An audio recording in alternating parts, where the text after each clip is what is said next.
Right now at 5, protesters clashing with Federal Border Patrol agents. He wanted to cause harm to me. Heated confrontations on Coast Guard Island. Just as we learn, President Trump is calling up plans to ramp up immigration enforcement in San Francisco. I told him the same thing that I have told our residents. San Francisco is on the rise. Mayor Lurie on the phone calls that changed the president's mind.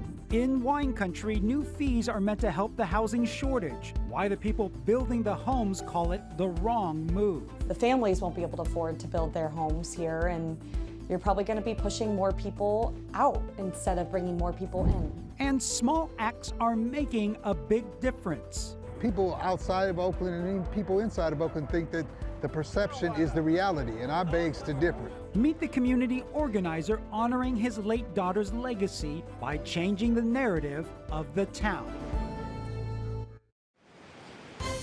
CBS News Bay Area Evening Edition with Ryan Yamamoto. Well, in a stunning reversal, President Trump has called out the deployment of federal immigration agents to the Bay Area. Throughout the day, protesters have been trying to block the entrance of the Coast Guard station. This is in Alameda. And we saw some intense moments as several Custom and Border Patrol vans showed up this morning with federal officers firing flashbangs and pepper balls. And then this afternoon, the CHP took over the streets just outside the Coast Guard station. At one point, they opened a path for a convoy of vehicles leaving the base. We also saw a couple of people taken into custody for refusing to get off the road. But what could have been a major escalation cooled down earlier this morning when word came from San Francisco Mayor Daniel Lurie that President Trump had canceled whatever operation was planned for our region. But that has not stopped protesters from showing up to tell the Trump administration to keep federal immigration agents out of the Bay Area. This is a live look at a protest that's getting underway right now at the Embarcadero Plaza. And across the bay are choppers over Oakland, where more than 100 protesters are marching from Fruitvale Plaza back to the Coast Guard base in Alameda. We'll keep an eye on these protests this evening. But first, Brad Hamilton joins us live with the details on this turnaround from the Trump administration and what it could mean for communities all across the Bay Area. Brad, good evening. Ryan, the mayor had two big reasons as to how they were able to convince the president to call off this surge. The first being that the mayor is already trying to clean up the streets of San Francisco, and the second being that agents won't help him accomplish that mission. I told him the same thing that I have told our residents. San Francisco is on the rise. As Border Patrol agents arrived at Coast Guard Island in Alameda on Thursday morning, San Francisco Mayor Daniel Lurie shared that in a conversation with President Trump last night, he convinced the commander-in-chief to halt a surge of federal agents. In our conversation, the president told me clearly that he was calling off any plans for a federal surge in San Francisco. Secretary of Homeland Security Kristi Noem reaffirmed that direction in our conversation this morning. Trump confirmed the news in a message on Truth Social. It read, quote, "I spoke with Mayor Lurie last night, and he asked, very nicely, that I give him a chance to see if he can turn it around. I told him I think he's making a mistake because we can do it much faster." Trump went on to say that great people like NVIDIA CEO Jensen Huang and Salesforce CEO Mark Benioff and others have called, saying that the future of San Francisco is great. They want to give it a shot. Therefore, we will not surge in San Francisco on Saturday, end quote. Later, at a Homeland Security event Thursday afternoon, Trump elaborated on the phone calls with his friends in the Bay Area that helped change his mind. They said, we're working really, really hard with the mayor, and we're making progress. Would it be possible for you to hold off the surge? And I had 4 or 5 calls, and I think they're making progress of their own. That would be the greatest. I mean, if they could do that, that'd be great. We appreciate that the president understands that we are the global hub for technology, and that when San Francisco is strong, our country is strong. Another revelation from the mayor's press conference. The city plans to collaborate with the Trump administration on fighting fentanyl. Attorney General Pam Bondi addressed the partnership. Mayor of San Francisco and I are going to be meeting on fentanyl in a few weeks and working hand in hand on that. Secretary Noem spoke to him. Mayor Lurie says it was President Trump who called him last night. He wouldn't say much about the tech leaders that Trump mentioned in his post. When asked whether billionaires might have too much influence with the president, the mayor responded with a bit of a sidestep. I always say this. We want to welcome small business and big business back to San Francisco. We want them to be engaged and involved in our public schools, our arts institutions, our transit. I want them engaged. San Francisco appears to have avoided an incoming surge of federal agents, a city that 24 hours ago was a target of the president, now seemingly in partnership with the administration. But in the words used by the president himself on the matter, stay tuned. And Brad, as the word of the president's decision to call off the surge was getting out, there was a little bit of uncertainty of whether this applied to the rest of the Bay Area. Earlier, you heard from Oakland Mayor Barbara Lee. What was her reaction? Yeah, Ryan, Mayor Lee made it clear she hadn't had any communication with the White House or Homeland Security about this operation in Oakland. And in fact, at a press conference this morning, it's the first thing that she addressed. In San Francisco, Mayor Lurie received a call from Donald Trump indicating that San Francisco was no longer on his list. That does not mean we are not prepared. We have no idea. This is very fluid.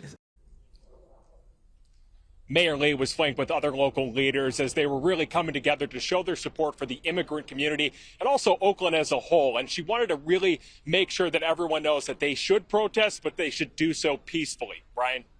All right, Brad Hamilton reporting live from San Francisco City Hall. In the meantime, Governor Newsom addressed the deployment and the reversal at a rally for Proposition 50 in San Jose today. That was always absurd. The whole pretext was nonsensical. Not only was it blatantly illegal, he would have lost in the courts, but he would have lost in the court of public opinion. I mean, San Francisco's enjoying a significant reduction in crime. Everybody knows that. It's universally understood.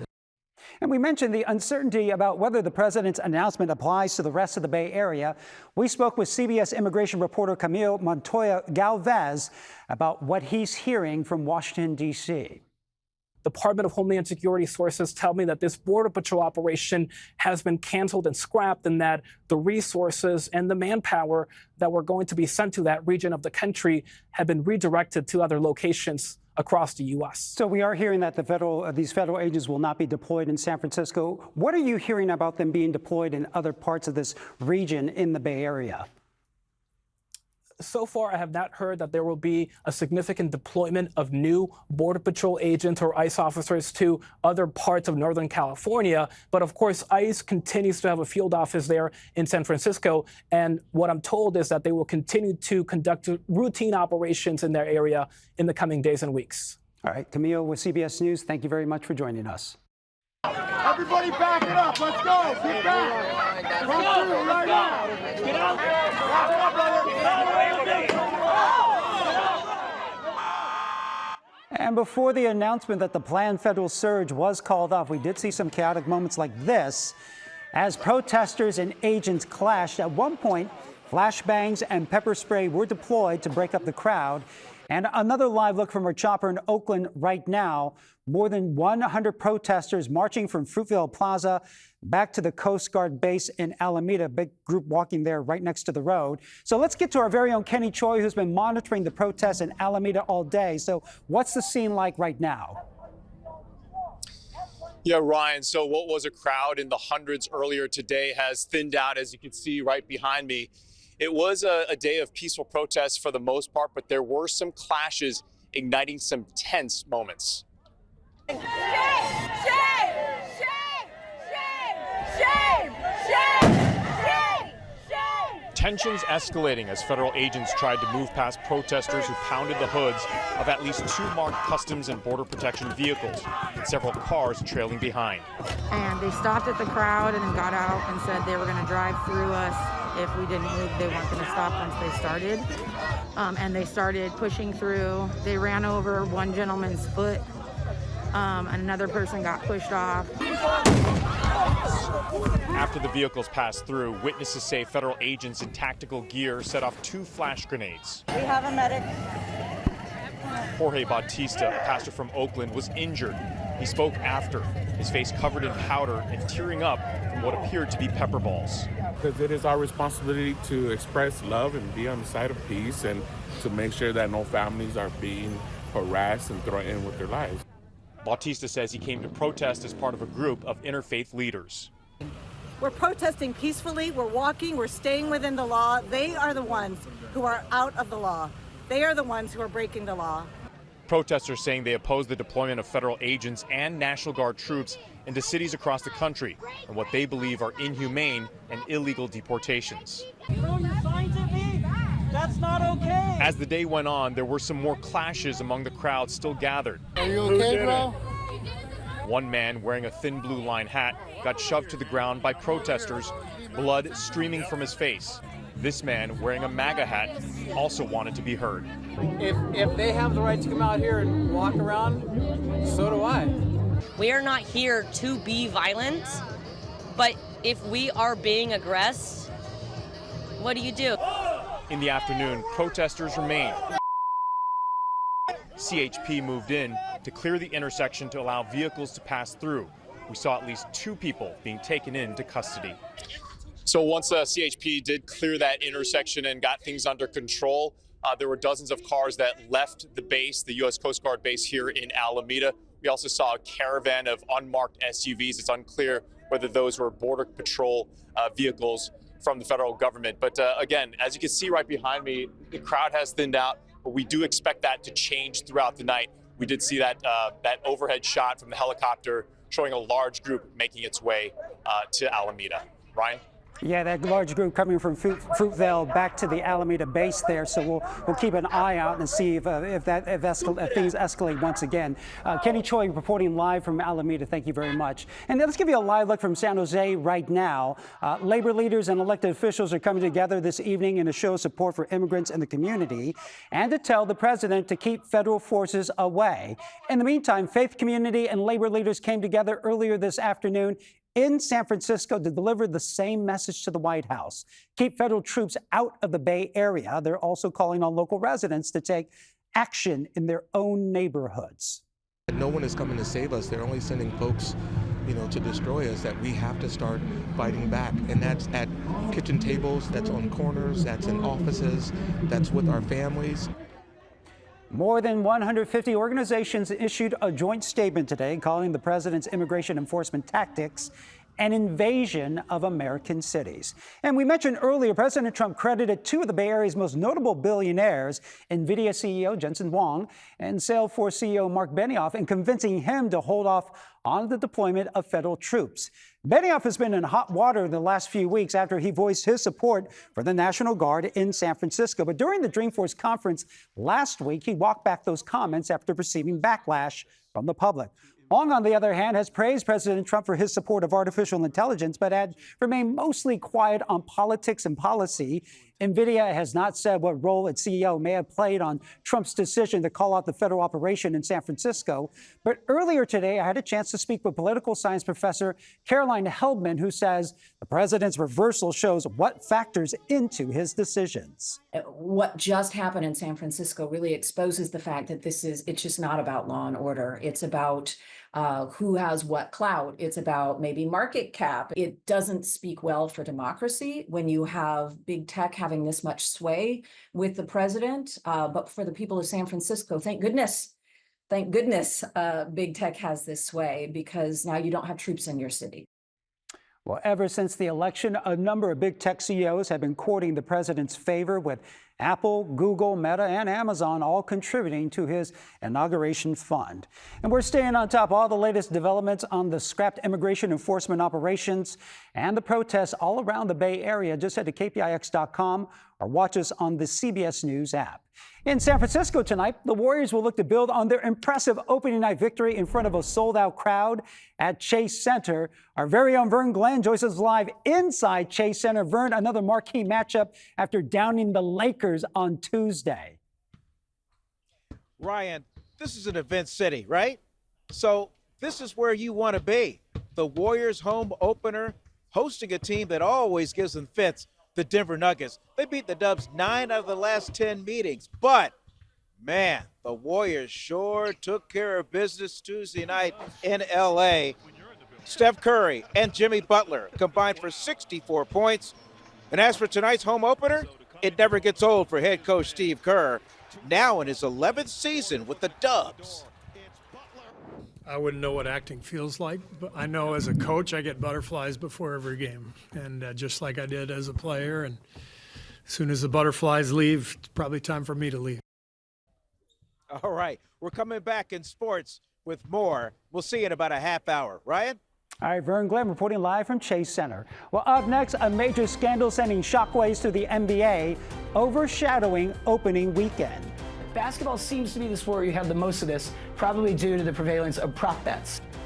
And the mafia-linked scheme that has a former All-Star and a current coach facing federal charges. And a Bay Area community pushing back against plans to build a major battery plant in town. Why they fear they could become the next Moss Landing. We are taking all the risk by having this in our community. There is no benefit. Plus, a new effort to boost affordable housing in wine country. We're going to hear from critics who fear it could make the problem worse. And coming up in the First Alert forecast, we're still on track for rain. And it's coming for the weekend. But the numbers are different. If you've been following along with this all week, it now looks like it's going to be less, so that's good news for your weekend plans. But it still looks like we got to talk about this, and I'll help you time things for your weekend forecast coming up. Well, more than 30 people were arrested in 2 criminal cases that are rocking the basketball world just as the season tipped off this week. One investigation involves the mafia. The other is being called the most brazen sports gambling scheme since online betting was legalized. Christian Benavidez has the details. Your winning streak has ended. Your luck has run out. That was the message from the U.S. Attorney's Office in New York, announcing more than 30 arrests in 2 separate gambling schemes. In one, Portland Trail Blazers head coach and Hall of Famer Chauncey Billups is accused of being involved in an underground multi-state poker ring backed by the Italian mafia. These defendants, which include former professional athletes, used high-tech cheating technology to steal millions of dollars from victims in underground poker games that were secretly fixed. The games in the New York area were backed by the Bonanno, Gambino, and Genovese crime families of La Cosa Nostra. The technology included a rigged shuffling machine, an X-ray device, and special glasses to see pre-marked cards. The other case 3 points shot involves Miami Heat player Terry Rozier. Prosecutors say this 2023 game is one of several where he tipped off others that he would fake an injury. Members of the group placed more than $200,000 in wagers on his under statistics. Rozier exited the game after just 9 minutes, and those bets paid out, generating tens of thousands of dollars. Dan Roberts is editor-in-chief at Front Office Sports. It's not just the NBA that is dealing with scandals that have resulted from legalized sports betting. We've seen a number of them in baseball, and yet basketball seems to be the sport where you have the most of this, probably due to the prevalence of prop bets. While the cases are separate, 3 people are named as defendants in both, including Damon Jones, a former Cleveland Cavalier player and assistant coach. Well, in a statement, the NBA said it's placing Rozier and Billups on immediate leave. In the meantime, San Jose firefighters have stopped the spread of a vegetation fire at Alum Rock Park. This broke out around 2:30 this afternoon, burned just under 10 acres, but you see that pretty big plume of smoke right there. The smoke was coming from those flames, and San Jose Fire says they successfully stopped forward progress. No word on any injuries, so let's bring in Darren right now. I mean, we don't like to see fires in October. We kind of have a bad history with that, but yes. The weather seems to be cooperating, so it's helping firefighters today. We got more beneficial rain coming. It's not going to be a major rain event here, but it is going to be the kind of rain that helps get the landscape even farther removed from our concerns of fire season. The storm from last week, by the way, did us a huge favor with that. Here comes a little more rain. And we looked at this at the top of the newscast a moment ago. This is the big picture aftermath. So what you're seeing on here is how much the total rainfall is going to look like by the time we get done with this system on early Monday. It's really not a lot. We can walk this from 1/100 of an inch of rain in Monterey to barely about 2/10 of an inch of rain for the North Bay. Go ahead and look at that number up there on the far north coast. That's where the storm's really focused. They're going to get 5 inches of rain up there. What we want to see, though, is the specifics in terms of timing. So let's bring it back home. Let's get ourselves oriented. Keep your eye up here. And I'm going to start this on Saturday morning because that's when the rain's going to begin for us. So we'll see the initial line of showers arriving by the time we get into Saturday pre-dawn. This is like 5 a.m., 6 a.m., right about here. See what's stretched out? The weak little cold front that's going to be marching its way right up into the North Bay as we get into the pre-dawn hours on Saturday. It's not terribly heavy, but it is organized enough that it'll hold together, that you're likely going to get some rain out of that. And if we play that forward, we'll watch it continue to march its way southward and get down to the Golden Gate by the time we get to around sunrise. But notice what's happened here.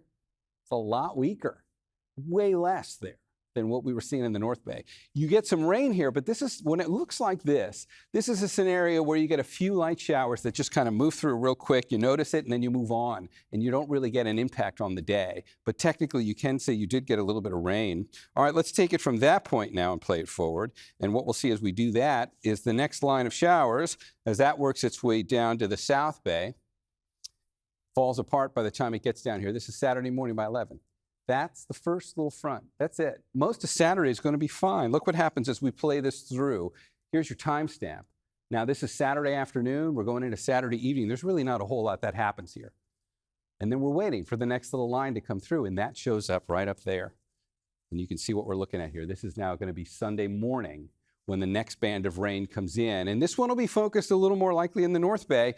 It looks a little better there. That's Sunday morning. I can play this forward until about noon. This is the high-resolution forecast imagery runs out on this by this point, but that's pretty much going to be the end of it. So by the time we get to Sunday at like 2 or 3 in the afternoon, these showers are going to wind down and they'll be done. And if we take a look at how much we might get from this, we'll put some totals on here. We'll break this up. First, here are the numbers in general for the Bay. Go ahead and pick out some of those numbers on there. San Francisco maybe comes away with like 0.15 of an inch of rain. San Jose gets 0.02 total. This is it for Saturday and Sunday. And Santa Rosa comes away with about 0.2 of an inch of rain. Come back out now for the wide view because I want to skip this down to Monterey. Those are the numbers up there for the Bay. Let's get down here. Let's get Santa Cruz and Monterey and get your numbers on here. And Salinas, same story here. You're really not going to get a whole lot out of this. You got a chance to see a little bit of rain. I just don't anticipate that you're really going to get a whole lot. Meantime, you still have tomorrow, which looks great. No rain. We'll wake up with a little bit of the marine layer in the morning, and then it'll be mainly high clouds and a beautiful day with daytime highs coming up into the low 70s. Same story. Let's get this down to Monterey and pick out your numbers as well. It's a beautiful Friday, no rain here. It's not until we get into Saturday morning, specifically up in the North Bay, before you even start to see that. So here's what it looks like in the 7-day forecast. It's going to look pretty busy on here for those couple of days. I mean, you look at Saturday and Sunday, and it's just generically rain. Most of Saturday, you're not getting rained on, but in the morning. Most of Sunday, you're not getting rained on again, but kind of in the late morning, and then it should be done. And then look what happens back here. We're going back to the low 80s. By the middle of next week, we're going right back into late summer again. Let's not block Thursday. Thursday will be pretty nice too. And we'll just show you what this looks like for the Bay. And the timing, of course, on the rain is the same. And you get a nice little warm up too. By the middle of next week, San Francisco will be back in the low 70s. See you with more in the next half hour. Ryan, back to you. All right, thanks, Darren. Will the race to become California's next governor is now heating up. New polling showing who may have the edge. Plus, we're going to meet the California farm workers who jumped into action when they spotted a school bus engulfed in flames. Just make sure they're safe. That's the main part. Well, people in Vacaville are fighting to prevent a battery storage plant from being built near their city. It comes after one of the state's largest battery storage facilities caught fire in Monterey County earlier this year. Back in August, Solano County ended its moratorium on battery plants, and right now, Vacaville does not have any regulations on the books for the facilities. Yesterday, the city laid out a new plan for a new ordinance, and, well, neighbors are not happy with it. We are taking all the risk by having this in our community. There is no benefit. I think we have an obligation to make sure that Vacaville is not the next Moss Landing. I think that's a critical point right now that we need to look at. Well, earlier this year, residents were evacuated after that large fire erupted at that lithium-ion battery plant in Moss Landing.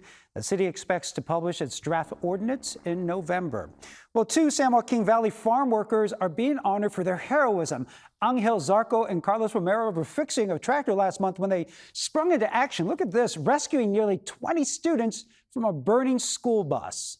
Honestly, we honestly just saw the fire and we're like, you know what? It's best to get them out, make sure they're safe, and just make sure they're safe. That's the main part. Earlier this week, the Madera County Board of Supervisors honored both men. They were also given a certificate of recognition from their state senator, calling their actions a testament to the community, compassion, and courage. He's happy because he's had his whole life here for like 20 to 30 plus years here in Madera, and he's happy to help out the community and to show his faith just here in Madera. All the students were safely evacuated from the bus without injuries. The sheriff's office said that fire stemmed from a mechanical malfunction, leaving the bus severely damaged. Up next, one Bay Area county slapping steep new fees on luxury homes and hotel projects. I think all of us were shocked. It was, are we serious? The heated debate over whether this will actually create more affordable housing in the area. And a new CBS News poll giving us a look at the top contenders for California's next governor. We'll break down the leading candidates. Plus, a Bay Area community coming together today to make their city more beautiful. We're going to show you what inspired them. To God be the glory. Here we are 28 years later, carrying forth her mission and doing God's work. Right now at 5:30, more than 100 protesters have marched from Oakland's Fruitvale Plaza have now arrived at the Coast Guard Island in Alameda. They're speaking out against the planned deployment of federal agents in the Bay Area, which President Trump called off earlier today. You can see quite the standoff there, quite the crowd. Right now, it looks peaceful. We'll see and keep an eye on this just in case it does escalate. And another rally is happening across the bay in San Francisco. This is a live look at the crowd gathered at Embarcadero Plaza. We'll keep an eye on both of these protests. Our other top story at 5:30, Napa County leaders are working to find a solution to the housing shortage in the wine country. This week, supervisors narrowly approved a new set of builders' fees on luxury homes and hotel projects. It is intended to generate money for affordable housing. But as John Ramos reports, some people in the construction industry fear it might actually make the problem worse. There's no doubt that there's an acute need for affordable housing here in the Napa Valley, and the county is taking action to try to make that happen. But there are some who say what they're doing may result in very few houses of any kind being built here.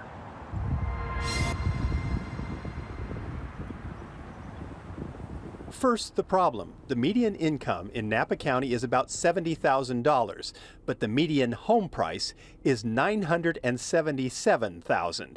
That's a big problem for a region that relies so heavily on the labor of low-income vineyard workers. When you look at our farm workers that are traveling from Stockton, from Lodi, to be able to come and work here, and their families are over there because they cannot afford the rental rates. So at their Tuesday meeting, the Napa County Board of Supervisors approved a new set of developer fees to generate funds for affordable housing while putting a major cost on so-called luxury housing. Generally, homes over 2,500 square feet would be taxed $43 per square foot, with the fee escalating to that rate over the next 3 years. The current fee is only $9 per square foot. Supervisor Belia Ramos made the motion that put the matter to a vote. We have to look at what are we incentivizing. Mandating doesn't work, incentivizing does. We're incentivizing those smaller types of homes. I guess that's an opinion if you think 2,500 square feet is small. The fee for projects submitted after January 15th would only apply in the rural unincorporated areas of the county. But in Napa Valley, building a 2,500 square foot home might not make a lot of sense considering the exorbitant cost of the land underneath it. I think all of us were shocked. It was, are we serious about it? Gianna Giovannoni was at the meeting and said the size and abruptness of the fee hike took the entire construction industry by surprise. She works for Gadgetta Construction, the family business. Do you think something like this would lead to more housing being built or less? Less. I don't picture it being more, that's for sure. And they're probably going to be driving the wealthy developers to go anywhere else but Napa. Mick Gadgetta is the owner of the company. He points to a single-family home that he is currently helping to design. Is this one of the ones that might rethink what they're doing? They may rethink what we're talking about here. They might just pull the plug on it. They want to add 600 square feet, and they might just pull the plug on it because we're talking, it's going to probably be approximately $60,000 additional dollars in fees on this project. Right now, only about 35 homes are built each year in the county's area, so the loss of even a few would make a big difference. Ironically, Mick says there may be a building boom initially. They're going to get pushed in right now so they can avoid this tax. So we'll see a spike of construction. And then after that, everybody's going to be very aware of what's happening. So they're going to take their projects and shelve them. With state mandates, the Napa area is under the gun to build more housing. The county thinks the new fees may make that happen. Those who work in the industry don't seem to agree with that. The families won't be able to afford to build their homes here, and you're probably going to be pushing more people out instead of bringing more people in. This is how we begin to create a more livable community where everyone who works here can afford to live here. The county sees it as a carrot and stick approach, but the builders seem amazed by the size of the stick. And the original fee was proposed for homes over 2,000 square feet, but it was changed to 2,500 square feet at Tuesday's meeting. The measure was passed, but it will take one more vote for final approval of the amended proposal. Well, Governor Newsom is in San Jose today, phone banking with volunteers trying to get support for Proposition 50. And while in Fremont, the group Reform California was trying to turn out the vote against the proposition. If it passes, Prop 50 would redraw congressional lines, potentially turning 5 districts from Republican to Democrat. It is in response to the direct response to redistricting efforts in Texas. So what do voters think? A CBS News poll found 62% of people said they would vote yes compared to 38% voting no. Of those who said they would vote yes, 75% said it was in direct opposition to President Trump. CBS also asked potential voters whether Governor Newsom or former Vice President Kamala Harris should run for president in 2028. We spoke with Anthony Salvanto, CBS News Executive Director of Elections and Surveys, about those results. The answer is mixed among all voters whether he should or should not, but it's very strong among Democrats saying that he should, with almost 3/4 saying so. Now, what's important about that is, number one, for anybody who does run, their home state voters are often going to be seen as a barometer because they've seen them up close for years. But the other part, of course, is that nationally, you have to run in the Democratic primary, so you have to appeal to your own party. So that's Newsom's numbers. But here are the numbers for Kamala Harris, and they're comparably much more mixed. You see a lot of voters overall saying no, she should not, and then just mixed among Democrats saying whether she should or should not. So compared to Newsom, much more mixed there for Harris. Well, the poll found most independents don't want Newsom or Harris to run, but when choosing between the two, they were more likely to support Newsom. Students in one Bay Area school district now have a leg up on college, the newly unveiled guaranteed admissions program. Plus, we'll hear from the Warriors as they get ready to hit the court in front of a sold-out home crowd at Chase Center. Steph Curry's been the best show in basketball for the last 10 years. The government shutdown leaving millions of Americans without food benefits next month, and it's also delaying the release of a key report on hunger. The USDA has posted an annual household food report for food security for nearly 30 years, documenting Americans' access to food. This regional and demographic data helps nonprofits like food banks determine how and where they distribute resources. But now, the Trump administration is scrapping the survey, claiming the data is redundant. It was one more waste of taxpayer dollars not being used appropriately. There are many, many other surveys collecting that data. It really helps us understand trends, how things are moving in food insecurity, as well as if specific populations are becoming more vulnerable. Food insecurity will continue to be a problem whether we publish data on it or not. The USDA told CBS that going forward, it will rely on other vendors who can provide, quote, less subjective data on food insecurity. Well, new data shows California's child poverty rate is the 4th highest in the country at 18.6% in 2024, according to the Annie E. Casey Foundation. That rate tripled from 7.5% in 2021. Child health experts say that's largely because pandemic-era federal policies were repealed, and changes coming next year could push even more children into poverty as more families lose child tax credits next year. San Francisco schools have introduced a pathway to make higher education more accessible. The San Francisco Unified School District is teaming up with San Francisco State and City College of San Francisco to guarantee admission for local high school and community college students. Educators say it eliminates the stress of college applications and gives students a chance to succeed inside the city. We truly believe our students will be empowered with the confidence to stay focused in their education. Our educators will know that their efforts are going towards a future that will empower our students to remain here. For high school students, requirements include completing the necessary classes with a C or higher and maintaining a 2.5 GPA.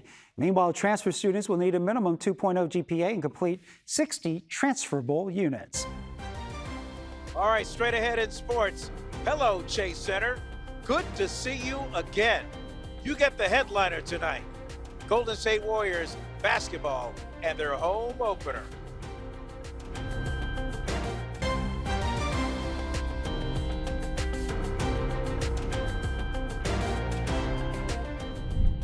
Well, in case you hadn't heard yet, there's a bit of a storm out in the Gulf of Alaska. So we're driving that point home now. Here we are. You can see California on the virtual map. I haven't really quite been able to set up this perspective yet to show you our vantage point using the virtual map. This is the high-resolution GOES satellite imagery. You're seeing the last 7 hours on a loop, which is why you can kind of see sunsets coming our way. You just had a beautiful day. Look what is waiting upstream to come on shore. Now, most of this storm is not coming for us. Most of this storm is actually going into the Pacific Northwest. And let me just show you what that'll look like. In fact, I think I can play that forward here. Let's put a little bit of rain in that. Look at most of the rain coming over here and then going down into like Washington and Oregon. There's really a focus up here. Now, we get a little bit of this. If you follow it down, you can see there's just that one little streamer that's going to come through for us. That's what we want to see play out here at home. And what we should do is just step this down and bring it to a scale where we can see how it's going to play out for us in terms of timing. So in order to do that, we've got to come back home on the map. And let's bring that now into view. And as we come back for a closer view, we're going to time it out. Keep in mind where we're located and keep an eye on the North Bay. As impressive as that rain is on the big picture, we're just getting one little southern branch of it right there. So that's the rain coming in on Saturday morning. And you see the initial line of showers shows up in the pre-dawn. There's not much yet that's made its way through much of Sonoma County. So as we advance it from that point, you'll see the rain does work its way south from there, and it gets down to the Golden Gate by around 7 a.m. What we just saw there from 3 a.m. until 7 a.m. is likely going to be the most impressive time frame for rain out of this whole system for the whole weekend. And both Saturday and Sunday have a chance of rain. But that was probably the most impressive time frame, and it was focused on the North Bay really even before the sun comes up. Now, it's not the only chance for rain. You can see there's still a very weak cold front there that's lined up across the bay. There won't be a lot of rain to that, but we can track it and watch it work its way down to the South Bay and pretty much clear the Santa Clara Valley even by the time we get to noon or 1 o'clock. And then that first phase is done. Now, you still have a chance for rain through the rest of Saturday, but watch, it's not going to be much. I'm going to play the futurecast forward from this point, and if you watch on the timestamp here, as we go through the rest of Saturday, there's always a lurking possibility of a drop or two of rain, but it never really amounts to a whole lot. Till we get to Sunday morning, and in the North Bay, you can see it starts to look a little bit better. So now that's Sunday morning, 8:30, figure right around sunrise in the North Bay, and if we take that and play it forward through the remainder of the day, the showers will come back again for the North Bay. I think you will notice more rain on Sunday morning in the North Bay, but by the time we get to around 1 or 2 o'clock, this is all done. And you're just seeing the last little gasp of it here in terms of the last opportunities for rain to come through with that system. How much rain might we get? Take a look at the numbers on here for the Bay. It's not a lot. Maybe about 0.2 of an inch of rain through Santa Rosa, maybe 0.05 in Livermore, about 0.02 of an inch of rain for San Jose. And if we switch our perspective on this map, we can go down to Monterey Bay and we can pick out your numbers. You have a chance to get some rain from this. It's just not really going to be a lot. All right, that basically covers what's coming our way as we get into this weekend from the rain story. There isn't a lot to it, but it's going to look like the possibility of rain. Technically, we are going to get rain, so you can see both terrariums have rain in it. It's just not going to be a lot. It looks like it's going to be at the very weak tail edge of that cold front. This storm really has it in for the Pacific Northwest, like most do through the winter. All right, last headline right there. Look at the middle of next week.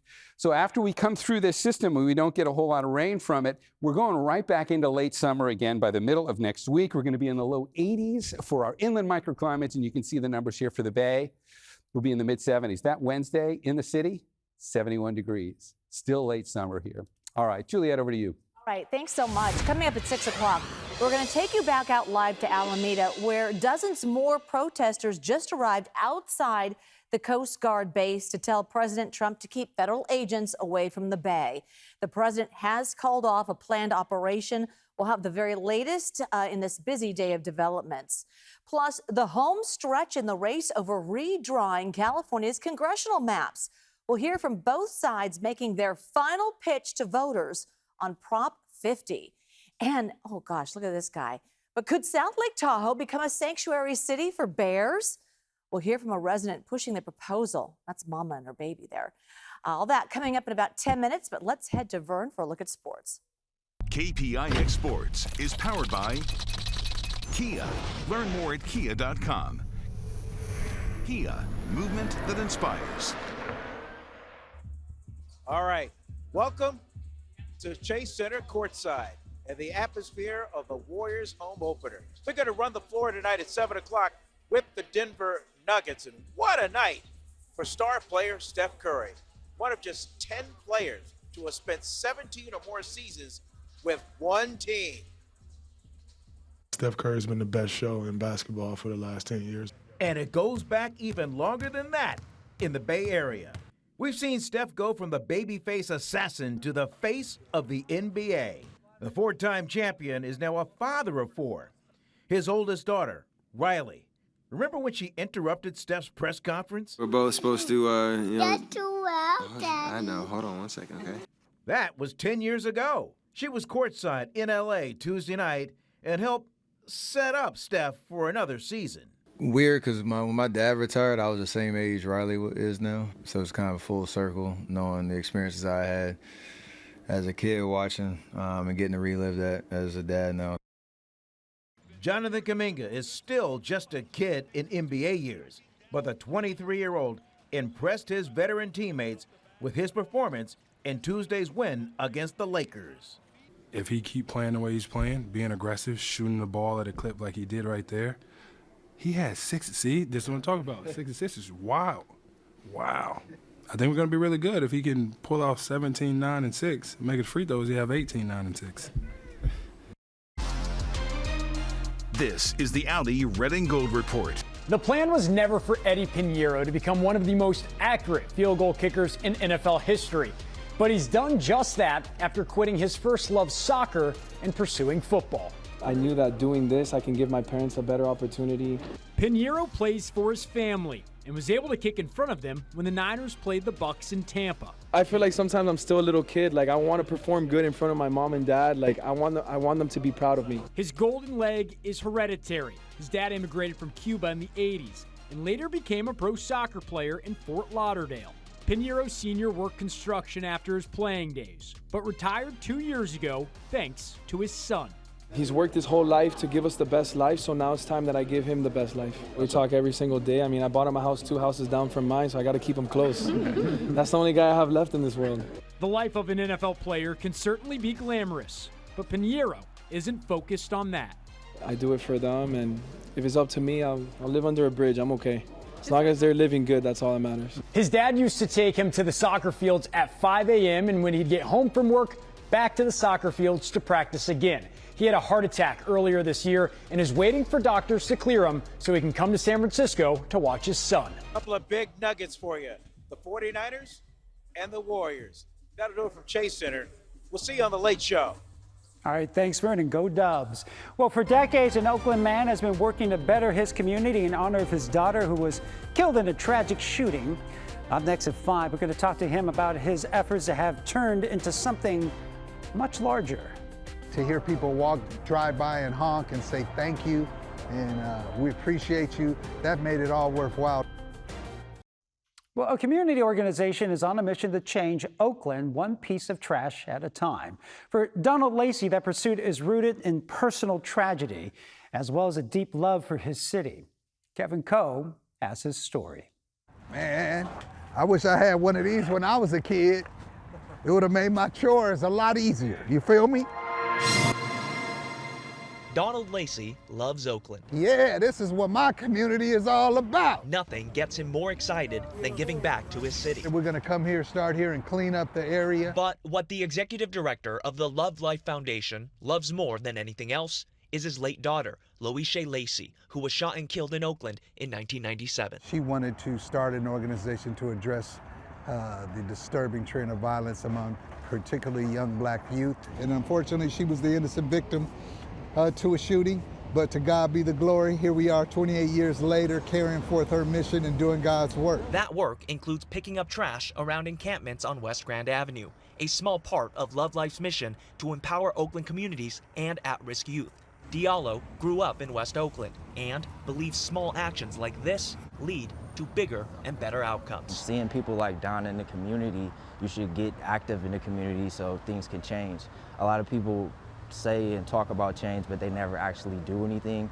And little steps like picking up trash, talking to people, anything, it could help. It could go a long way. It also goes a long way having different generations of Oaklanders. How old is you? I'm 32 now. Yeah, I've been knowing him over, 25 years. Jonte is 43. For him, giving back today is also a personal penance. The consistent state as it is right now, we don't like it, so you know what I mean?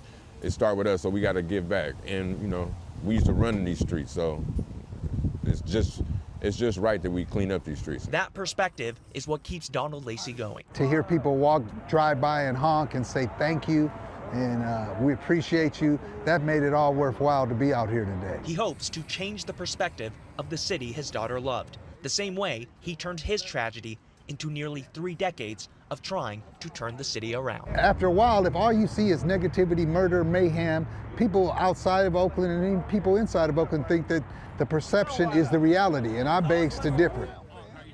And the Love Life Foundation is hosting a week of events all across the city of Oakland. That includes Feeding the Unhoused, which will be held at the encampment you just saw on West Grand Avenue. That's it for the news at 5.